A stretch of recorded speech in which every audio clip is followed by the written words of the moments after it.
Assalamualaikum warahmatullahi wabarakatuh. Berjumpa kembali dengan Romli Pratama. Teman-teman sahabatku semuanya, gimana kabar kalian?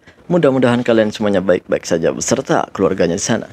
Teman-teman sahabatku semuanya, buat kalian yang baru gabung, yang baru nonton, silahkan di subscribe dulu dan di like, di komen guys. Buat teman-teman sahabatku semuanya yang udah ngedukung support channel ini, terima kasih. Mudah-mudahan kalian semuanya diberikan keberkahan umur, keberkahan rezeki, dimudahkan segala urusannya, baik urusan dunia maupun urusan akhirat. Amin ya rabbal alamin. Teman-teman sahabatku semuanya, kalau kita berbicara tentang perantauan itu memang Indonesia itu tempat orang yang merantau gitu guys. Gitu. Jadi pengiriman TKI, TKW itu memang sampai saat ini masih salah satu yang terbesar gitu di dunia. Salah satu yang terbesar juga orangnya yang keluar untuk bekerja gitu. Dan sebagian besar di tempat kita itu pekerja yang dikirim dari Indonesia itu adalah pekerja kasar guys. Pekerja kasar. Kalau yang perempuan itu ya ada juga yang kerja pabrik, yang banyak juga itu yang kalau pabrik itu kilang ya. Yang banyak juga jadi pembantu rumah. Itu artinya pekerja-pekerja kita yang keluar itu bukan pekerja-pekerja yang mohon maaf, yang inilah maksudnya, yang pekerja-pekerja yang datang ke luar negeri ini adalah pekerja-pekerja yang berpendapatan rendah atau bisa dibilang miskin lah di tempat kita gitu. Itulah kenapa aku tuh selalu ngomong ketika ada seseorang, ada oknum netizen kita yang mengatakan bahwa Allah, orang Malaysia pun banyak yang jadi babu gini ini di negara orang gitu. Gue jawab di situ, orang-orang Malaysia yang merantau itu contohnya ke Singapura, ke Australia itu, ke Australia gitu. Mereka itu bukan kerja seperti kita guys. Bukan kerja seperti orang-orang kita. Mereka itu sampainya di sana itu kerjanya itu kerja yang ini seperti kantor gitu, office gitu ya. Seperti kasir kasir ya. Kasir di mall, kasir di di toko-toko minimarket gitu, atau kedai-kedai minimarket, atau kedai-kedai pasar raya gitu, biasanya gitu guys. Itu pun pekerjaan mereka itu bukan di bagian yang kasar-kasar, mereka itu kerja di bagian yang bagus, strategis gitu, yang strategis, nggak seperti kita. Ya aku bukan mengecilkan tenaga kerja kita ya. Ada juga yang kerjanya di luar negeri itu kerjanya strategis, bagus gitu. Tapi tak banyak orang-orang, nggak banyak guys gitu.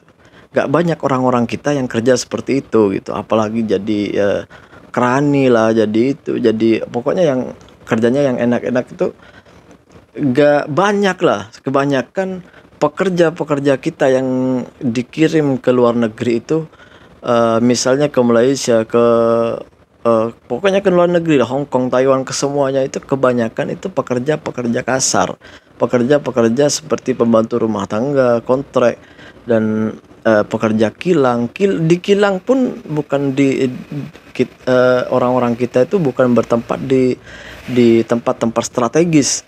Tidak, tapi di bagian-bagian yang membungkus atau pokoknya yang kerja-kerja kasar lah gitu.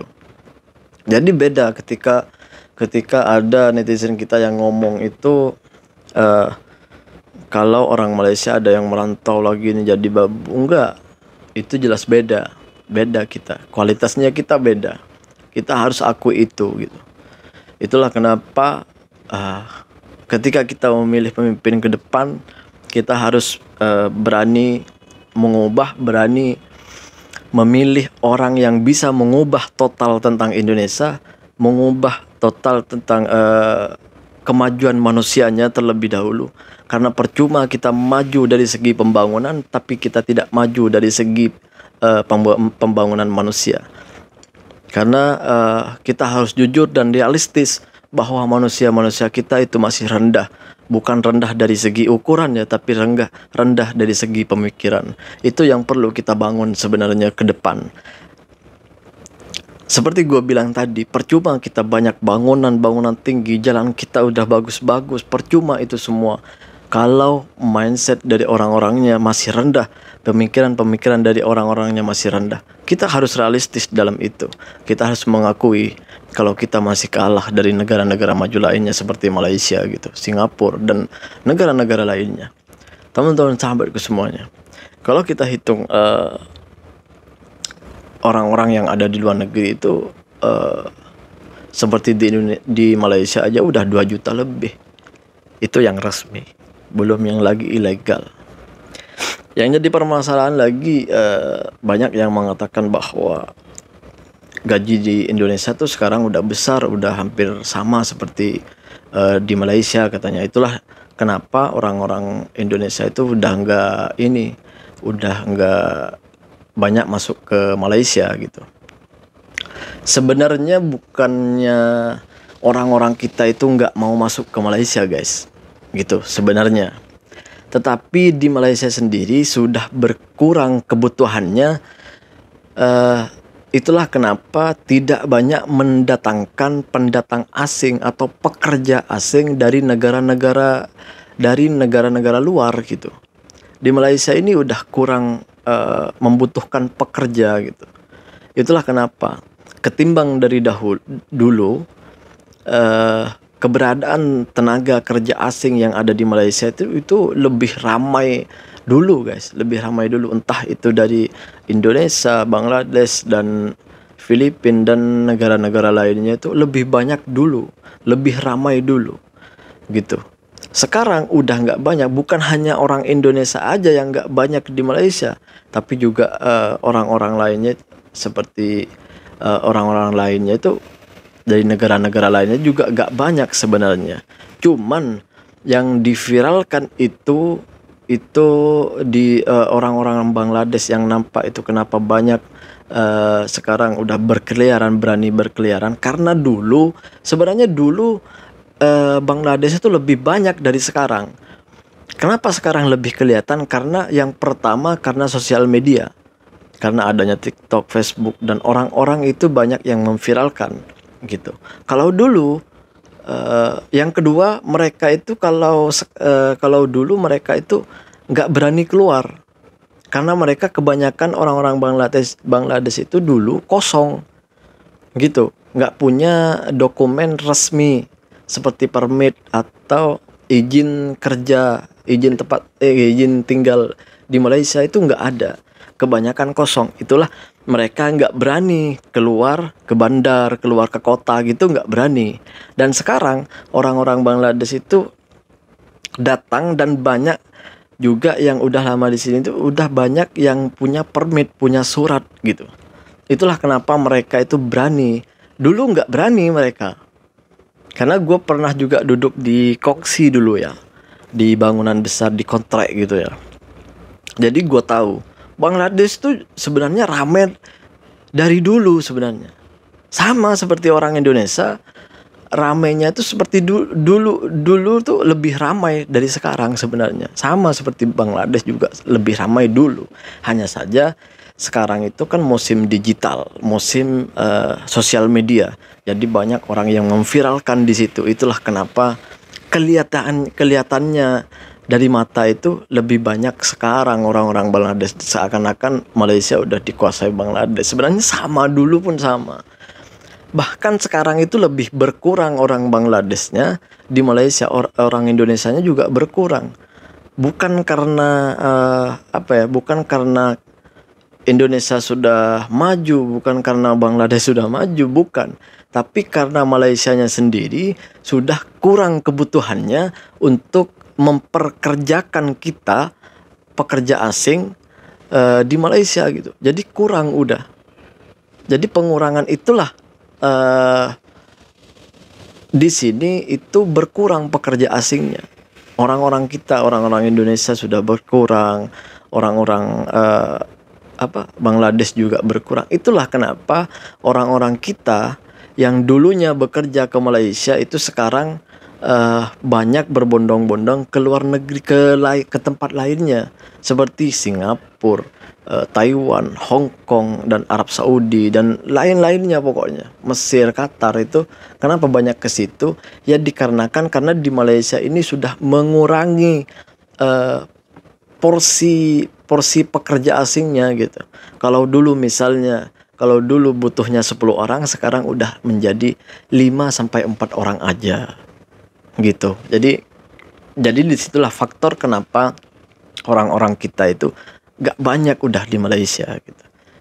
Gak banyak. Kalau dulu kenapa banyak ke Malaysia? Karena selain tambangnya murah, selain ongkosnya murah, tambang untuk masuk kita ke sini itu murah dibandingkan negara-negara lain ya, dibandingkan negara-negara lain. Itu Malaysia yang paling murah, guys. Itulah kenapa banyak dari orang-orang kita, saudara-saudara kita itu masuk ke Malaysia gitu. Kebetulan di Malaysia juga membutuhkan banyak orang untuk bekerja di dalam negaranya.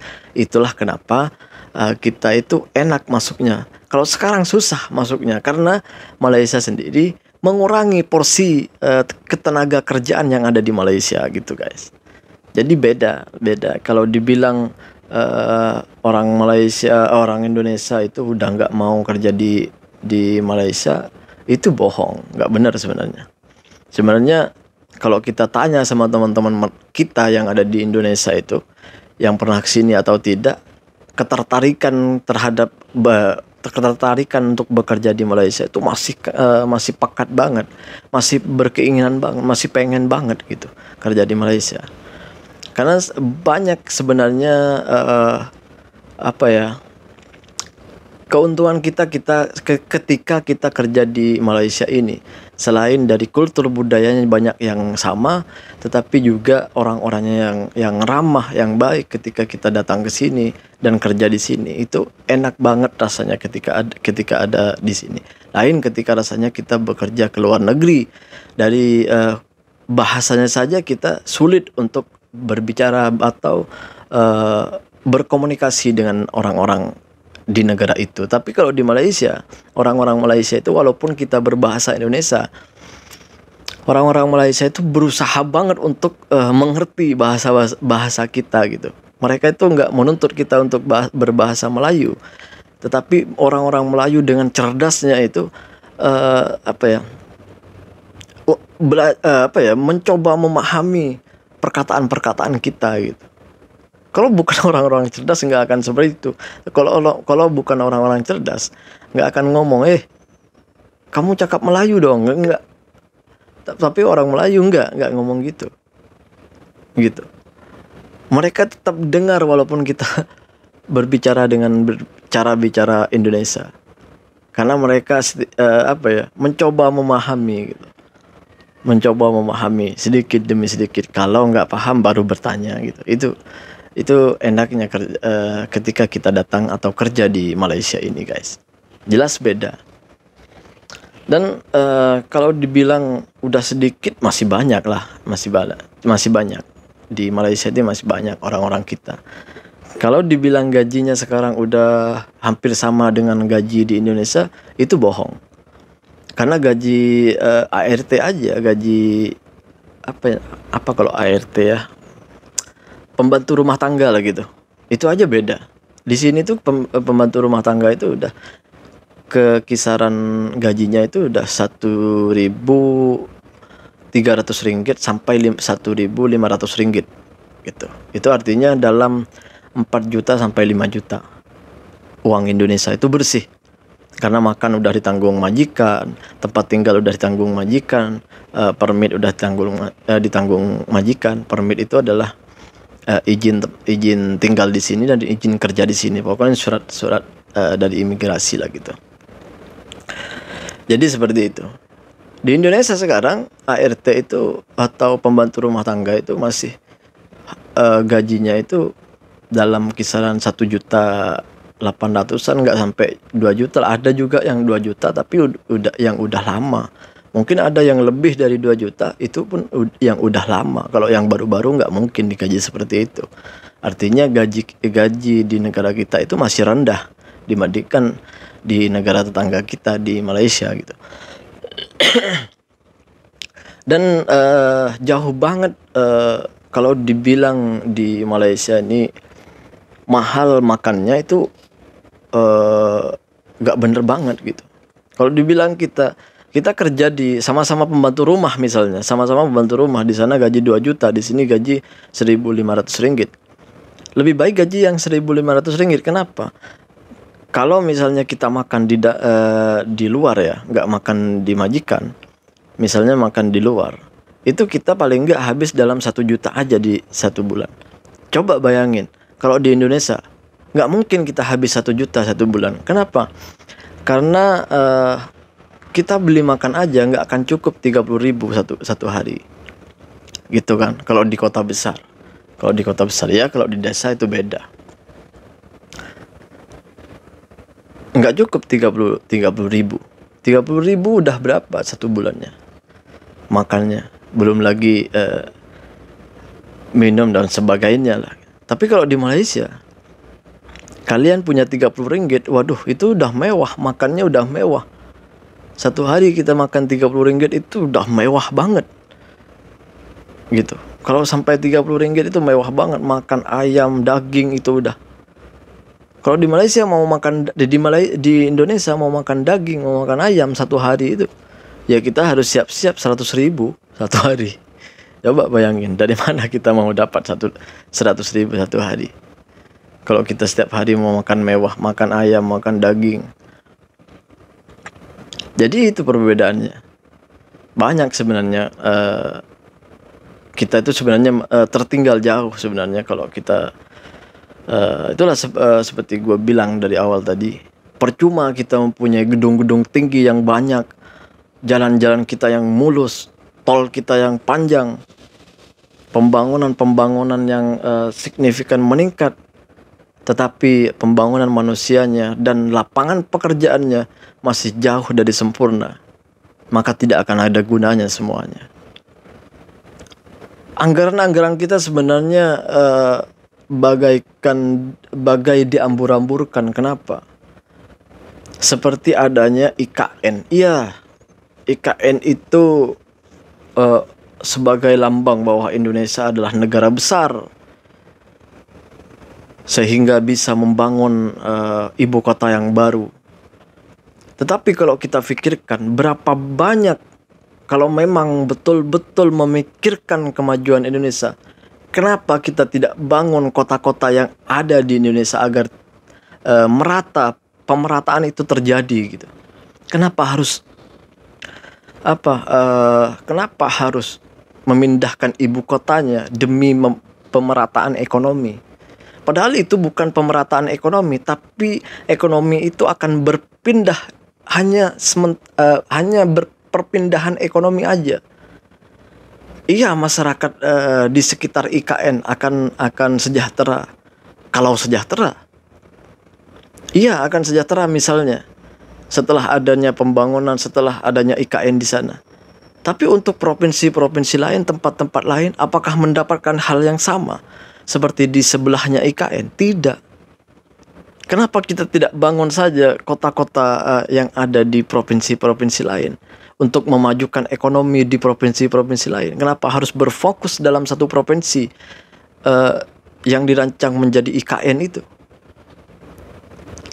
Kenapa kita tidak berfokus ke situ aja? Atau memberikan bantuan sama masyarakat-masyarakat kecil untuk mengembangkan hasil taninya, mengembangkan seperti penghasilan orang-orang tani. Kenapa kita tidak mengembangkan ke situ? Kenapa harus IKN yang dibangun? Padahal kalau kita anggaran yang sebesar itu kita fokuskan untuk membangun manusianya, mungkin Indonesia tidak akan banyak ketinggalan dari negara-negara maju lainnya. Terima kasih buat teman-teman yang udah ngedukung. Terima kasih buat teman-teman yang udah nonton. Assalamualaikum warahmatullahi wabarakatuh. Jangan lupa sholawat guys.